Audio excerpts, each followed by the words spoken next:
दोस्तों, ये जो आप आगे कैमरा में देख रहे हो ना जगह, मैं इस जगह की आपको स्टोरी बताता हूँ।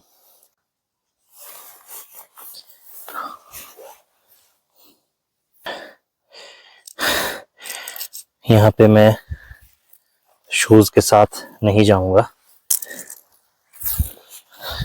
अब देखिए गाइस, अब ये जो जगह है ना, अब मैं फिर से आपको अपनी लोकल लैंग्वेज में कुछ बताऊंगा, आप शब्दों के अर्थ निकाल लेना। ये जो अब ये जहाँ पे मैं हूँ ना, ये जगह इस एरिया का एक पीक है, पीक एरिया, समझे हो ना आप? पीक, यहाँ से भी ढलान है, यहाँ से भी ढलान है, हर जगह से आपको ढलान मिलेगी। ये सबसे इसका टॉप है। यहाँ पे भी देखिए गाइस, किसी के पंख गिरे हैं यहाँ पे, रंग बिरंगे पंख। तो जो मेरी स्वर्गीय दादी थे ना, उनका ये विश्वास था कि इस जगह में कोई ना कोई दैवीय शक्ति है। उनकी ये मान्यता थी कि यहाँ पे जरूर कोई दैवीय शक्ति है। तो उन्होंने अपनी पूरी उम्र यहाँ पे आके श्रद्धा से वो पूजा करते थे। तो स्टोरी इस जगह की ये है, जैसे मैंने आपको बताई, एक पीक है।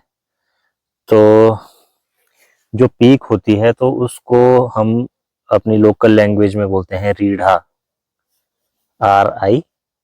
RIDHA, रीढ़ा बोल सकते हैं। तो मैदान से ऊपर जो पठार है, तो वो हमें बताया करते थे, उस टाइम हम छोटे थे, कि उनको ना यहाँ पे काफी सारी चीजें खुदाई के दौरान मिली थी इस जगह में, जैसे बहुत पुराने सिक्के और कुछ एक देवताओं की मूर्तियां। और खुदाई भी उन्होंने वैसे नहीं की थी कि मतलब वैसे खुदाई कर दी, उनको सपना हुआ था उस चीज के बारे में। तो उसके बाद उन्होंने वो चीजें निकाली यहाँ से, और उसके बाद उन्होंने वो कहीं पे रखी हैं, और उसके बाद वो उनकी मेमोरी से वॉश हो गई वो चीज। उनको खुद को नहीं पता था कि उन्होंने वो चीजें रखी कहाँ हैं। तो बहुत कोशिश करते थे वो, बहुत परेशान रहते थे कि मुझे बिल्कुल याद नहीं है मैंने वो चीजें रखी कहाँ हैं। उन पूरा घर ढूंढ लिया और उन्होंने रखी वो कहीं पे ऐसी जगह की जहाँ पे किसी की नजर ना पड़े, लेकिन खुद ही भूल गए। हमारे परिवार में से यहाँ पे कभी, जैसे जो संक्रांत होती है हर महीने में, जिसको हम हिंदू जो महीना होता है हमारा पंचांग का, जब महीना शुरू होता है, जिसको हम साजा बोलते हैं, तो हर साजे को यहाँ पे आके हम, हमारे परिवार में से कोई भी यहाँ पे धूप अर्चना जरूर करता है। तो इस जगह को उन्होंने नाम दिया था, मेरी दादी ने, देव रीढ़ा। मतलब देव का मतलब देव, देवता, और रीढ़ा का मतलब जो मैंने आपको बताया कि पीक, कि इस जगह के ऊपर कोई देवीय शक्ति है। तो उसके बाद क्या हुआ कि जंगलों में, मैंने आपको बताया कि आना जाना बिल्कुल कम हो गया लोगों का। तो यहाँ पे आए होंगे, कोई फॉरेस्ट वाले आए होंगे, उनको नहीं पता था कि ये चीज क्या है, या तो उन्होंने यहाँ पे पूरी की पूरी खुदाई कर दी इस जगह की। हो सकता है कि कोई रिजर्व वाटर के लिए, जैसे बारिश का पानी इकट्ठा करने के लिए इस जगह को खोदा गया हो, ताकि वहां से कुछ इंडस्ट्री वगैरह के लिए, प्लांटेशन के लिए पानी मतलब मिल सके। अब इतना मुझे आइडिया नहीं है, लेकिन अभी भी मेरी यहाँ पे ये आस्था है, ये विश्वास है, तभी तो मैं अपने शूज तक उतार के यहाँ पे आया। अब फॉरेस्ट वालों ने यहाँ पे पूरी खुदाई कर दी है, देखो अब तो भर गया है यहाँ पे। तो अभी हम यहाँ पे बस ये देखिए, यहाँ पे धूप जलाया हुआ है, थोड़े से फूल भी हैं। तो उस टाइम ये हम देखते थे कि, मुझे पूरी याद है, अभी मैं आपको बताऊं, जब हम छोटे थे तो हम यहाँ पे आते थे, तो हम अपनी दादी को बोला करते थे कि ये मंदिर में जाने वाली सीढ़ियां हैं, ये देखिए ये सीढ़ियां तो ये अभी तक है यहाँ पे, ये देखो ये पत्थर वैसा का वैसा है। और ये जो पत्थर है ना गाइस, ये सीढ़ियों की तरह जो लग रहा है, ये मेरी दादी कहा करते थे कि ये किसी नाग का फन है, जो कि पत्थर का आकार इसने ले लिया हुआ है, जो कि 5 फन वाला कोई नाग है और उसका आकार ये पत्थर का हो चुका है। पौधा है यहाँ पे, ये वाला पौधा, ये बहुत पुराना पौधा है। जंगल में आग लगी, सब कुछ तहस नहस हो गया, लेकिन ये पौधा आज भी वैसा का वैसा है। अब इसकी देख रेख नहीं है क्योंकि अब सरकारी जमीन है ये देखिए यहाँ पे चुन्नी वगैरह भी है।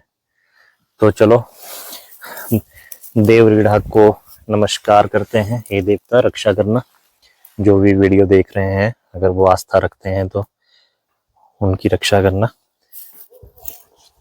और ये देखिए गाइस, ये गड्ढा खोदा है यहाँ पे ना, ये फॉरेस्ट वालों ने खोदा है ये गड्ढा, ये देखो आप, ये तो यहाँ पे भी खोदा है और ये यहाँ पे भी खोदा है, ये देखो। ये तो खैर भर गया यहाँ पे। और ये जो मैं आपको बताऊं, ये देखो यहाँ पे ये वाली जो चीजें हैं ना, ये खुदाई टाइप में, ये आपको दिख रहा होगा, ये देखो ये किया है जंगली मुर्गों ने। ये देखो आप, ये सारा के सारा ये जंगली मुर्गों के काम है। वो रात को शायद रुके होंगे, रात को तो पेड़ पे रहते हैं वैसे बेसिकली, लेकिन कुछ खाने के लिए वो अपने पंजों से जमीन को ऐसे कर देते हैं। तो चलिए देव रीढ़ा के दर्शन भी हो गए। ये देखिए उनके पंख भी गिरे हैं यहाँ पे, ये मैंने आपको बताए भी थे।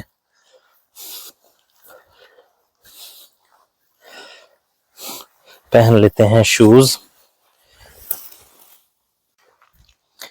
तो गाइज ये था अपना कुछ जंगल सफारी सफारी बोल सकते हैं यार, अकेले हैं तो क्या हुआ। तो अब चलते हैं अपने घर की तरफ। मैंने दिखाया आपको आज ये सारा जंगल जो है अपने, जहाँ पे मतलब अपनी जमीन खत्म होती है घर की, उसके बाद से ये जंगल अपना शुरू हो जाता है।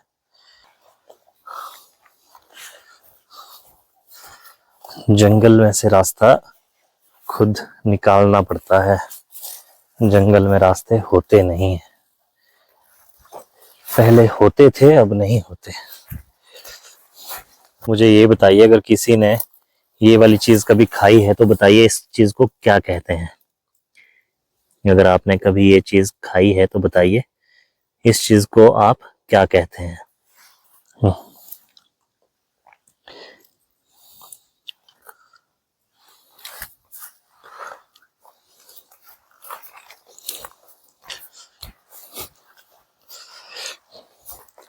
तो ये जंगल का सबसे लास्ट एरिया, और ये सामने को गांव है।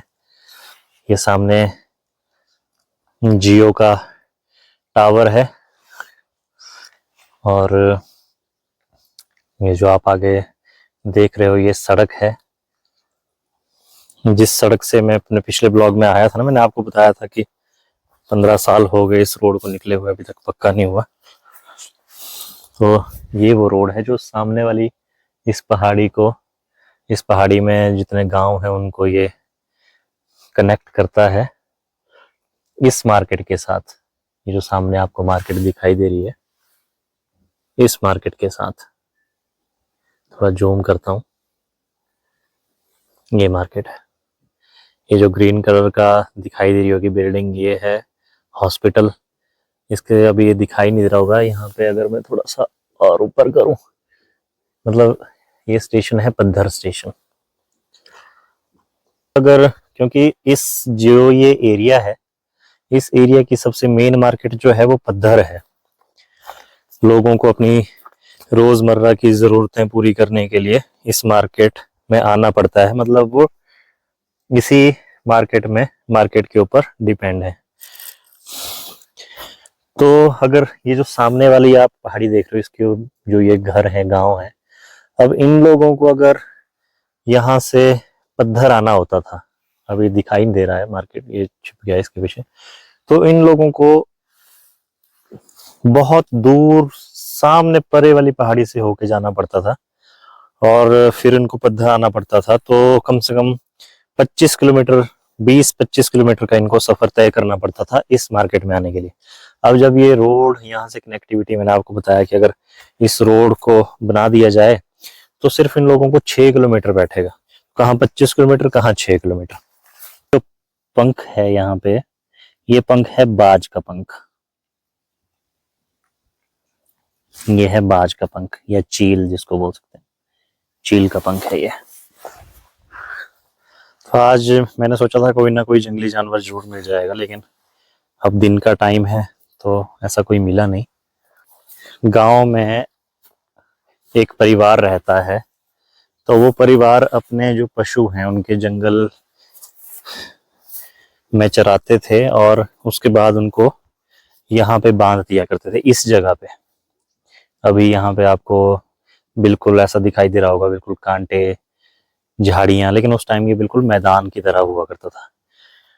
तो लेपर्ड ने दिन में, जिस टाइम अभी मैं हूं यहाँ पे, इसी टाइम उनकी गाय को मार दिया था दिन में ही। फिर भी उसके बाद भी उन्होंने यहाँ पे बांधे क्योंकि ऑप्शन नहीं थी। अब जो पुराने बुजुर्ग थे वो स्वर्ग सिधार गए हैं, आने वाली जनरेशन जो, या ये वाली जनरेशन जो है वो नहीं करते हैं वैसा। अभी अगर मैं आपको बताऊं, यहाँ पे उनकी गाय का खूंटा भी होगा, ये देखिए, ये उनकी गाय का खूंटा है जिस गाय को बहुत पहले मतलब लेपर्ड ने अटैक किया था इस जगह पे। तो ये है वो जगह। उस टाइम यहाँ पे इतना ये झाड़ियां वगैरह नहीं हुआ करती थी, यहाँ पे बांधी होती थी, वो अकेली नहीं होती थी, और भी होते थे 2-3। और ये देखिए अब सिर्फ यादें रह गई हैं, बाकी सब खत्म है। लोग और उनकी बातें उन्हीं के साथ चली जाती हैं गाइस। जब तक वो थे तब तक उन्होंने अपनी परंपराएं निभाई। हर एक पीढ़ी अपनी अलग अलग सोच रखती है जिंदगी के लिए। ये बांस का पेड़ है। तो चलिए गाइस, करते हैं इस ब्लॉग को यहीं पे खत्म। अगर आपको आज का ये ब्लॉग अच्छा लगा है तो चैनल को सब्सक्राइब कीजिएगा और वीडियो को लाइक कीजिएगा, शेयर भी कीजिएगा। और मिलते हैं आपसे नेक्स्ट ब्लॉग में, तब तक के लिए बाय।